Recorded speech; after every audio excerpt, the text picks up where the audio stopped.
Cover చేస్తున్నావుగా. అదే ఆ group కొంచెం తడబడినట్టు రాకూడదు, కరెక్ట్గా రావాలి. అట్లా 1 2 3 4 1 2 3 4 అట్లా ఫీల్ అవ్వాలి. 1 2 3 4 1 2 3 4 అట్లా tick tock tick tock tick tock tick talk అట్లా అది అట్లా ఫీల్ అవ్వాలి, ఆ రిథమ్ ఫీల్ అవ్వాలి. ఇప్పుడు వాచ్ టిన్ టిన్ టిన్ అక్కడ నుంచి స్టార్ట్ చేయి. 1 2 3 4 1 2 3 4 1 2 3 4 అది 1 2 3 4 1 అక్కడ తప్పు నోట్ వచ్చింది. సరే ఏం కదా, కన్ఫ్యూజ్ అవుతుంది.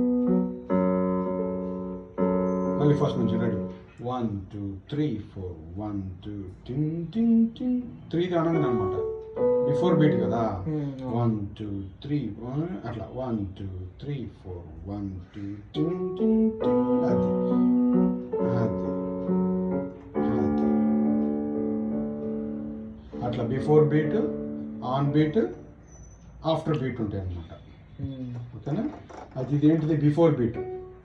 1 2 3 4 1 2 టిన్ టిన్ టిన్ అట్లా వచ్చేస్తుంది.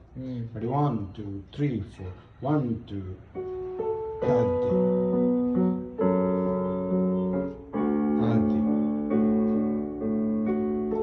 అది అది అది అయితే నేనే కంపోజ్ చేసిన సాంగ్ ఇవి ప్రాక్టీస్ చేస్తూ ఉన్నాడు.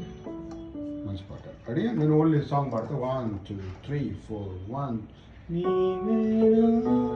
తప్పు పట్టుకున్నది. మళ్ళీ 1 2 3 4 1 2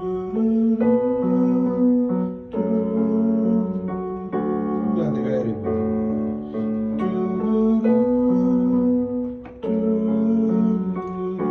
వెరీ గుడ్. అట్లా సూపర్. ఆ టైమింగ్ పోకుండా చేయాలి, అది మనసులో రన్ అవుతూనే ఉండాలి.